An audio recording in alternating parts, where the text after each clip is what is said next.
Dear students, good morning all of you. Science Guru NCERT channel में आपका स्वागत है। आज हम 10वीं क्लास का पहला चैप्टर जो है रासायनिक क्रियाएं और समीकरण, उसके बारे में चर्चा करेंगे। रासायनिक क्रियाएं क्या होती है? अपने आसपास बहुत सारी रासायनिक क्रियाएं हम रोज़मर्रा की ज़िंदगी में देखते हैं, जैसे कि लोहे को जंग लगना, दूध का फटना और गैस, रसोई गैस का जलना, कागज़ का जलना। बहुत सारी रासायनिक क्रियाएं जो है हम रोज़मर्रा की ज़िंदगी में, डेली जीवन में देखते हैं। तो इनमें से कुछ जो रासायनिक क्रियाएं हैं वो जिसके बारे में अपने पहले पढ़ चुके हैं कि ये परिवर्तन होता है, पदार्थ की अवस्था में परिवर्तन होता है। कुछ रासायनिक परिवर्तन होते हैं, कुछ भौतिक परिवर्तन होते हैं। तो आज हम इस पाठ में, इस वीडियो में रासायनिक अभिक्रियाएं और समीकरण पाठ के ऊपर चर्चा करेंगे। क्योंकि ये पाठ काफ़ी बड़ा है, इसलिए इसको 2 या 3 पार्ट में अपने कंप्लीट करेंगे ताकि आपको आसानी से समझ आ जाए और आपको इसके बारे में जो भी शंकाएं होगी वो आप मुझे मेल के थ्रू, वीडियो के अंत में या कमेंट के थ्रू भेज सकते हैं। तो रासायनिक क्रियाएं और समीकरण जो है उसके बारे में चर्चा करते हैं। सबसे पहले अपने बात करते हैं कि दैनिक जीवन में बहुत सारी क्रियाएं होती है जो जिसके बारे में मैंने आपसे पहले ही चर्चा की है कि दूध का फटना जैसे, या अंगूर जो होते हैं उनमें किण्वन की क्रिया होती है, फर्मेंटेशन जिसको बोलते हैं। तो अपने बात करते हैं कि कौन कौन सी मुख्य रासायनिक क्रियाएं अपने देखते हैं।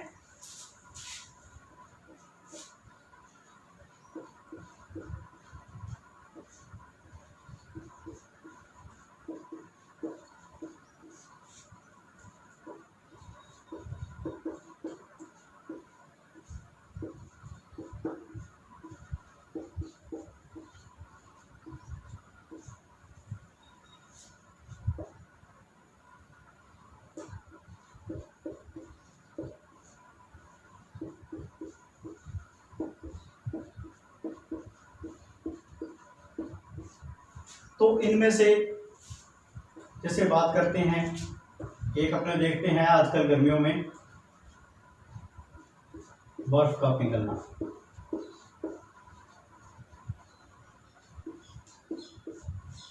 तो ये जो ऊपर 3 मैंने क्रियाएं जो लिखी हैं ये रासायनिक क्रियाएं हैं। ये इनमें रासायनिक परिवर्तन होता है और ये जो है इसमें भौतिक परिवर्तन होता है पदार्थ की अवस्था के अंदर। तो इसके बाद में अपने बात करते हैं कि इन रासायनिक क्रियाएं जो है इसके बारे में आपके चैप्टर के अंदर है कि मैग्नीशियम रिबन का जलना भी एक रासायनिक क्रिया है। मैग्नीशियम रिबन जब जलता है तब क्या होता है,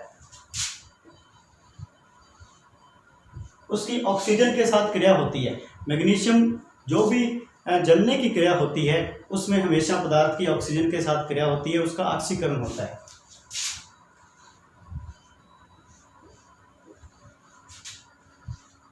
और मैग्नीशियम ऑक्साइड बनता है। मैग्नीशियम ऑक्सीजन के साथ क्रिया करके, यानी मैग्नीशियम रिबन है, ऑक्सीजन की उपस्थिति में जब उसको गर्म करते हैं तो वो जलता है और मैग्नीशियम ऑक्साइड बनता है। तो ये भी एक रासायनिक क्रिया है। इसके बाद अपने बात करते हैं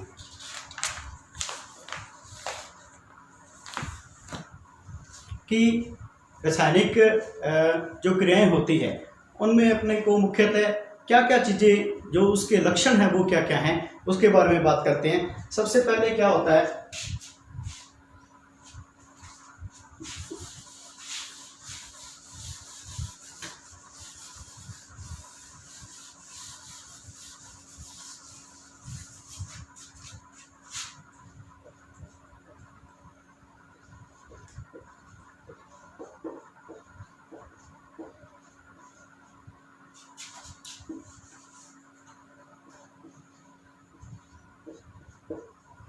सबसे पहले उसकी अवस्था में परिवर्तन आएगा।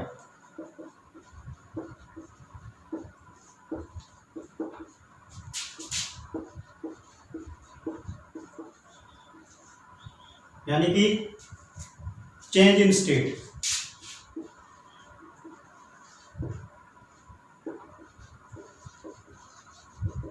दूसरा उसमें क्या हो सकता है कि उसकी अवस्था परिवर्तन के दौरान उस पदार्थ के जो मूल गुण हैं, जैसे कि उसका रंग कैसा है, उसका आकार कैसा है, उसमें परिवर्तन आता है। यानी कि उसके बाद, यानी कि जब भी कोई रासायनिक क्रिया होती है तो उसका एक ये भी लक्षण है कि उसके रंग में परिवर्तन आता है।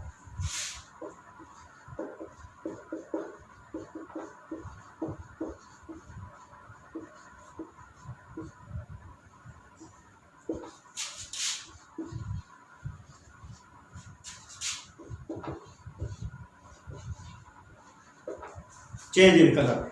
उसके बाद अपने देखते हैं कि रासायनिक अभिक्रिया जब भी होती है तो पदार्थ में से कोई नया पदार्थ जो है बनता है, यानी कि ऐसा पदार्थ बनता है जिसके भौतिक गुण या रासायनिक गुण पहले जो उसका मूल पदार्थ था उससे काफ़ी अलग होते हैं।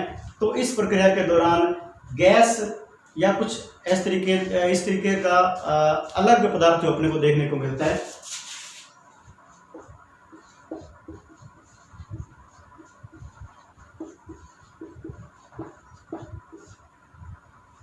तो ये थे मूल लक्षण कि जब भी कोई रासायनिक क्रिया या रासायनिक परिवर्तन होता है तो उसके उस अभिक्रिया के दौरान सबसे पहले क्या है, उसकी अवस्था में परिवर्तन आएगा।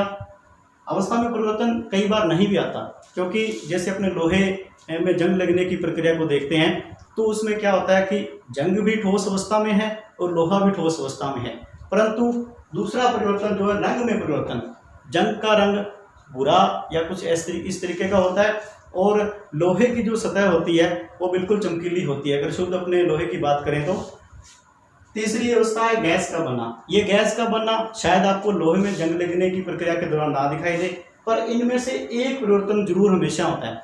अपने जैसे बात करते हैं कि नया पदार्थ बनता है कुछ ना कुछ,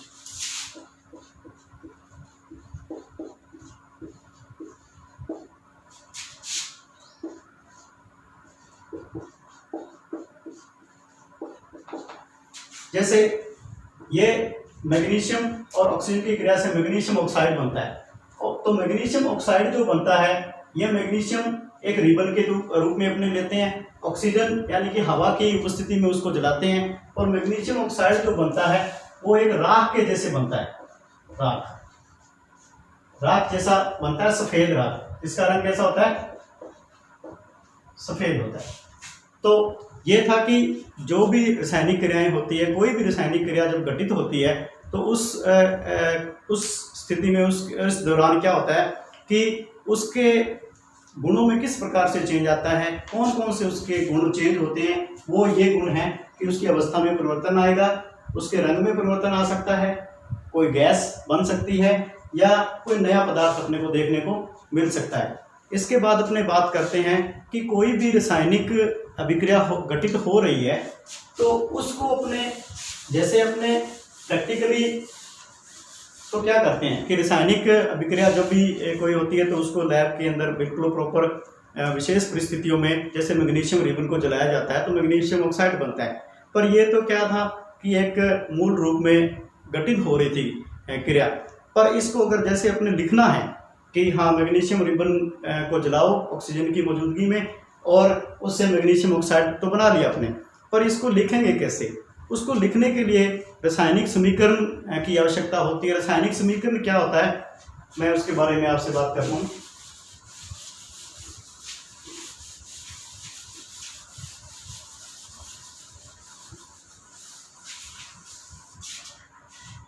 रासायनिक समीकरण, रासायनिक पदार्थ जब आपस में क्रिया करते हैं तो रासायनिक समीकरण को अपने दो तरीके से लिख सकते हैं। पहला होता है शब्द समीकरण।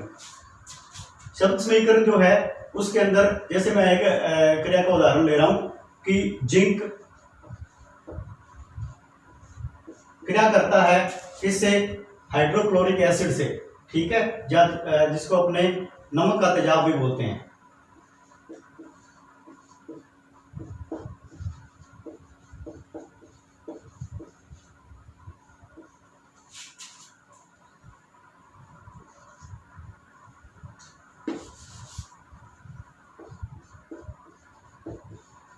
हाइड्रोक्लोरिक तेजाब से क्रिया कर रहा है और इसके क्रिया के फलस्वरूप क्या बन रहा है?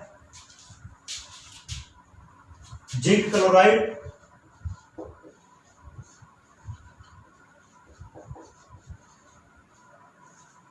और साथ में हाइड्रोजन गैस।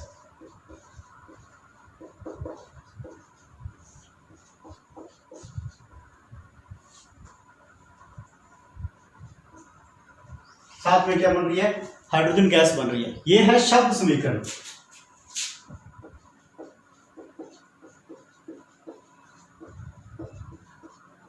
परंतु आपने देखा कि इसको लिखने में काफी टाइम भी लगता है, और एक्चुअल में क्या है कि ये कितने जिंक काम में आ रही हैं, कितने हाइड्रोक्लोरिक एसिड के अणु या परमाणु काम में आ रहे हैं, जिंक क्लोराइड कितनी मात्रा में बन रहा है, इन सभी चीजों को ये क्लैरिफाई नहीं करता। इसलिए क्या किया जाता है कि संकेतिक समीकरण, सिंबॉलिक समीकरण जो है वो काम में ली जाती है। उसमें क्या किया जाता है कि जैसे अपना आवर्त सारणी है, पीरियोडिक टेबल है, पीरियोडिक टेबल में जितने भी तत्व हैं अपने पास, एलिमेंट्स हैं, उनके कुछ न कुछ जितने भी कुदरत के अंदर, प्रकृति में जितने अब तक लगभग 118 से ज़्यादा एलिमेंट्स जो ज्ञात हो चुके हैं, उनको हर एक को कोई ना कोई सिंबल दिया, संकेत दिया गया है। तो मैं अगली जो समीकरण लिखता हूँ उसको रासायनिक समीकरण सिंबॉलिक के रूप में अपने बोलेंगे। जिंक प्लस HCl, इससे बनता है ZnCl2 प्लस H2, यानी कि जिंक जब हाइड्रोक्लोरिक एसिड यानी HCl से क्रिया करता है, जिंक क्लोराइड और हाइड्रोजन गैस पैदा होते हैं। तो इसके अंदर इस समीकरण को आगे अपने बात करेंगे कि समीकरण का लिखने का तरीका पहले कैसे है, ठीक है। तो इसके लिए अपने को एक चीज पता होना जरूरी है कि किसी तत्व की, किसी एलिमेंट की संयोजकता यानी कि वैलेंसी उसकी कितनी है, उसके अकॉर्डिंग वो समीकरण में भाग लेता है कोई भी तत्व है जो, और उसी के अनुसार वो क्रिया करता है। जैसे इसमें अपने देख रहे हैं कि क्लोरीन 2 काम में आ रहे हैं, जिंक अकेला आ रहा है, हाइड्रोजन 2 इस समीकरण में काम में आ रहे हैं। तो इस समीकरण को अगर अपने बैलेंस करना चाहें तो इससे पहले इसको 2 से मल्टीप्लाई अपने कर सकते हैं, जिससे क्या है कि समीकरण को बैलेंस करना उसके बारे में अपनी बात करेंगे।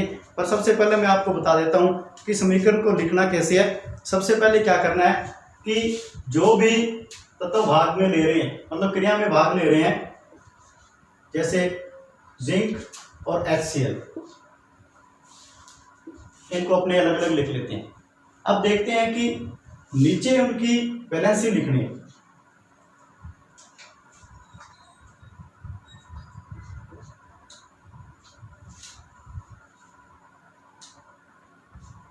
इसकी -1,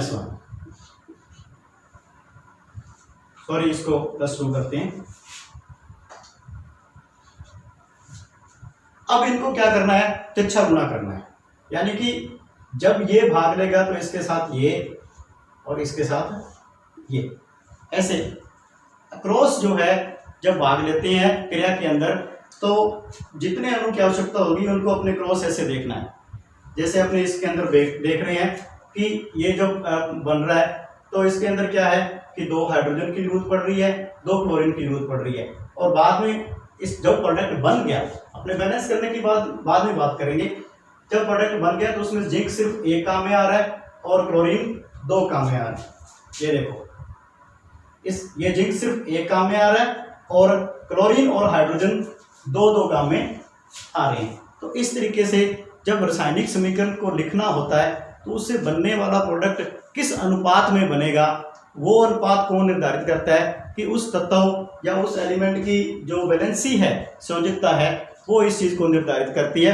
तो उसके बाद इसके बाद अपने बात करेंगे कि किसी भी रासायनिक समीकरण को बैलेंस कैसे करना है, उसको संतुलित कैसे करना है, क्योंकि संतुलित किए बिना अपने को पता नहीं चलता एग्जैक्ट कि कितने परमाणु या कितने अणु जो है वो भाग ले रहे हैं अभिक्रिया के दौरान। जैसे अपने इसमें सबसे सिंपल ट्रिक है कि आप ये तीर का निशान बिल्कुल आपको दिखाई दे रहा है बीच में, इस तीर के निशान से दोनों तरफ जो भी अणुओं की संख्या आपने बराबर करनी है। ये एक बहुत सिंपल समीकरण है। आगे इससे कुछ डिफिकल्ट समीकरण के उदाहरण भी अपने लेंगे। तो इसमें देखो कि अपने इसको मैं एक बार हटा देता हूं। ये अपनी मूल समीकरण थी, ये मूल अभिक्रिया का संकेतक समीकरण थी। इसमें देखो इधर जिंक एक है, इधर एक है, ठीक है, वेल एंड गुड। इसके नीचे आपने लिख सकते हो आप एक एक। इधर हाइड्रोजन एक है पर इधर दो है। तो मैंने पहले ही बोला था कि दोनों तरफ क्रिया होने से पहले और क्रिया के बाद अपने ये ध्यान में रखना है समीकरण को बैलेंस करते समय कि दोनों तरफ जो है कि जो अनुभाग ले रहे हैं उनकी संख्या बराबर होनी चाहिए। तो इधर बराबर करने के लिए एक इसमें चीज ध्यान में रखनी है कि अपने जब भी बैलेंस करते हैं तो पूरे का पूरा अणु है उसको किसी भी पूर्णांक से, ठीक है, जैसे 1 2 3 4 कितना भी हो सकता है, ये नहीं हो सकता कि हाफ हो गया 1/3 या 1/4, ऐसे नहीं करना। पूरे के पूरे पूर्णांक से उससे मल्टीप्लाई करना है उसको। जैसे मैं इसको हाइड्रोजन उधर 2 है, इसको इधर 2 से मल्टीप्लाई कर देता हूँ, 2 से मल्टीप्लाई कर देता हूँ तो क्या हो जाएगा, हाइड्रोजन 2 हो गए, इधर भी हाइड्रोजन 2 है। इधर क्लोरीन 2 से मल्टीप्लाई हो गए तो क्लोरीन भी 2 हो गए, इधर भी क्लोरीन 2 है। तो अपने ये जो समीकरण है ये पूर्ण रूप से बैलेंस हो चुकी है। इसके बारे में कुछ और उदाहरण अपने आगे लेते हैं कि संतुलित समीकरण के बारे में बात करेंगे। संतुलित करना जरूरी क्यों है, संतुलित समीकरण के फायदे क्या हैं, संतुलित समीकरण का महत्व क्या है, इसके बारे में बात करते हैं आगे।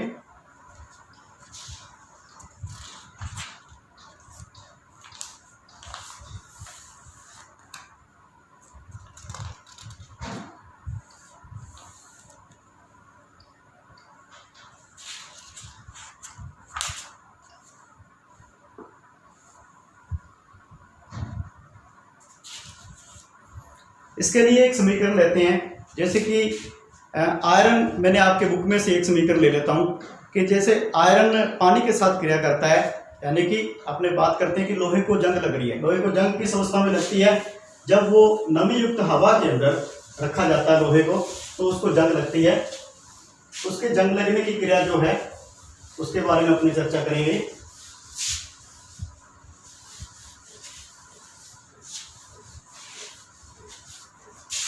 लोहे का संकेत होता है Fe,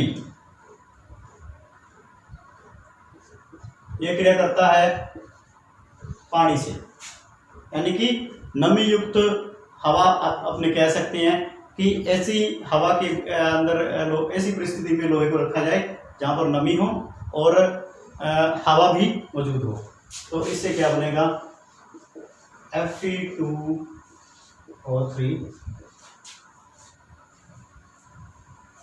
Fe2O3 और हाइड्रोजन गैस, ये अपने पास समीकरण है।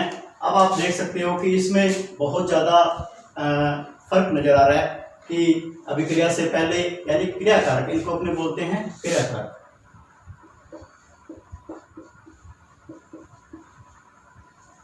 और जो तीर के निशान से बाद होते हैं उनको बोलते हैं उत्पाद,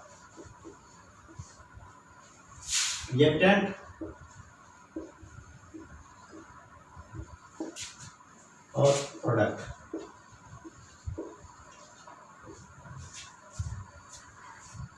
तो इसमें देखते हैं आयरन, इधर इसमें क्या करना होता है कि hit and trial method use करना पड़ता है। Hit and trial method use करने का मतलब कि बार बार अपने को प्रयास करना पड़ता है, तब जाकर ये अपने एग्जैक्ट नंबर तक पहुंचते हैं कि दोनों तरफ क्रिया करने वाले क्रियाकारकों की संख्या और बनने वाले उत्पाद की संख्या बराबर प्राप्त हो रही है या नहीं हो रही।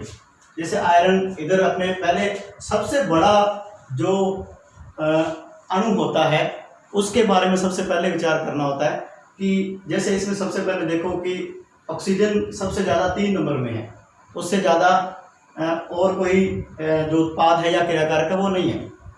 तो इधर ऑक्सीजन 3 है, अपने इधर ऑक्सीजन को 3 करने के लिए सीधी सी बात है, इसको 3 से मल्टीप्लाई करके देखते हैं। ये एक हिट एंड ट्रायल मेथड है।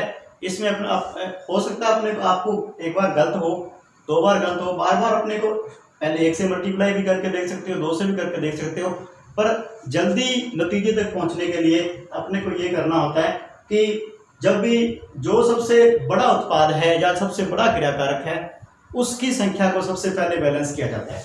जैसे इधर ऑक्सीजन 3 है तो मैंने इसको 3 से मल्टीप्लाई कर दिया, 3 ऑक्सीजन इधर भी हो गए, यह बराबर हो गया। उसके बाद अपने बात करते हैं हाइड्रोजन की। हाइड्रोजन देखो आप, इधर हाइड्रोजन 2 है और इधर 3 दूनी 6 हो गए। तो इसको अपने उसको भी 6 करना है, तो अपने को इसको 3 से मल्टीप्लाई करेंगे, 3 दूनी 6, यानी ये बराबर हो गया। इसके बाद अपने बात करते हैं आयरन। आयरन इधर कितने हैं, 2 है, तो इधर मैं इसको आयरन को अगर 2 से मल्टीप्लाई कर दूं तो ये समीकरण जो सारी है वो बैलेंस हो गई है, यानी कि ये संतुलित हो गई समीकरण। इस तरीके से हिट एंड ट्रायल मेथड के द्वारा समीकरण जो है उसको बैलेंस किया जा सकता है। तो अपने आज 2-3 चीजों के बारे में बात की है, क्योंकि ये चैप्टर काफी बड़ा है, इसको 2 या 3 पार्टों में पूरा किया जाएगा। अगर लगातार इसको किया जाता है तो फिर वो जो भी अपने कह सकते हैं कि कंपोनेंट है इसके, वो मिक्सअप हो जाएंगे। इसलिए सबसे पहले अपने बात करते हैं कि अपने आसपास जो है रासायनिक समीकरण है वो मैं इसको समअप कर देता हूँ थोड़े से जल्दी से, कि सबसे पहले रासायनिक समीकरण अपने को कैसे पता चलेगा कि रासायनिक समीकरण कौन सी है और कौन सी रासायनिक क्रिया हो रही है, या कौन सी भौतिक क्रिया है या कौन सी रासायनिक क्रिया है। तो रासायनिक क्रिया जब भी होगी तो उसके अंदर क्या पदार्थ की अवस्था में परिवर्तन होगा, पदार्थ के रंग में परिवर्तन आएगा, कोई गैस भी बन सकती है, यानी कि कोई नया पदार्थ बनेगा। उसके बाद अपने बात करते हैं कि रासायनिक समीकरण को लिखना कैसे है, रासायनिक समीकरण की जरूरत क्यों है। क्योंकि रासायनिक जब सब कोई भी रासायनिक क्रिया जब प्रकृति में या कहीं भी अपने लैब के अंदर एक्सपेरिमेंट के तौर पे उसको पूरा करते हैं तो वो एक प्रैक्टिकल नॉलेज है। उसको अगर लिखती भाषा में अपने उसको लेके आना है तो उसको क्या करना पड़ेगा, लिखना पड़ेगा। उसके 2 तरीके हैं, शब्द समीकरण और सांकेतिक समीकरण। शब्द समीकरण मैंने आपको पहले लिख के बताई थी कि जिंक जो हाइड्रोक्लोरिक एसिड से क्रिया करता है, जिंक क्लोराइड और हाइड्रोजन गैस पैदा होती है। उसके बाद अपने बात करते हैं कि क्योंकि वो शब्द समीकरण लिखने का तरीका है ये काफ़ी लेंथी होता है, काफ़ी बड़ा होता है, इसलिए इसको सांकेतिक समीकरण के रूप में लिखना ज़्यादा सुलभ और आसान रहता है। तो इसलिए क्या किया जाता है कि जो जो एलिमेंट्स, जो जो तत्व भाग लेते हैं रासायनिक अभिक्रिया में, उनके संकेत लिखे जाते हैं और उन संकेतों से जब लिखा जाता है तो वो सांकेतिक समीकरण या सिंबॉलिक रिएक्शन के रूप में आ जाती है। फिर उसके बाद रासायनिक समीकरण को संतुलित किया जाता है, क्योंकि संतुलित करना जरूरी है, क्योंकि कभी भी ऐसा नहीं हो सकता कि क्रियाकारक कम संख्या में भाग ले रहे हों और उत्पाद ज़्यादा संख्या में बन रहे हों, या क्रियाकारक ज़्यादा संख्या में भाग ले रहे हों और क्रियाकारक उत्पाद जो है वो कम संख्या में बन रहे हों। क्योंकि पदार्थ के संरक्षण का नियम है, कंजर्वेशन ऑफ मैटर, कि पदार्थ को कभी नष्ट नहीं किया जा सकता और पदार्थ को पैदा भी नहीं किया जा सकता। पदार्थ को सिर्फ एक रूप से दूसरे रूप में बदला जा सकता है। तो इसलिए इस सिद्धांत को ध्यान में रखते हुए, इस कॉन्सेप्ट को ध्यान में रखते हुए रासायनिक समीकरण को संतुलित करना बहुत जरूरी है। रासायनिक समीकरण को संतुलित करने के लिए हिट एंड ट्रायल मेथड जो है उसको उपयोग किया जाता है, जिससे क्या है बार बार अपने को ट्राई करनी पड़ती है। पूरा जो भी अपने बात करते हैं कि पूरा जो भी अणु है, जैसे कि ये आयरन ऑक्साइड बना है अपने पास, तो इस आयरन ऑक्साइड को कितने से मल्टीप्लाई करना, या H2O है, वाटर है, पानी को इससे कितने से मल्टीप्लाई करना, ये अपने को हिट एंड ट्रायल मेथड के द्वारा करना पड़ता है। तो उम्मीद करता हूँ कि जितना कंटेंट आपने आज पढ़ा है ये आपको अच्छी तरीके से समझ आ गया होगा, और आगे की नए अपडेट के लिए इसी चैप्टर के या इस साइंस सब्जेक्ट से रिलेटेड नए अपडेट्स के लिए साइंस गुरु NCERT नाम के चैनल को आप सब्सक्राइब कर लें और बेल आइकन को भी जरूर दबाएं। इस वीडियो को ज़्यादा से ज़्यादा लाइक और शेयर करें। तब तक के लिए धन्यवाद।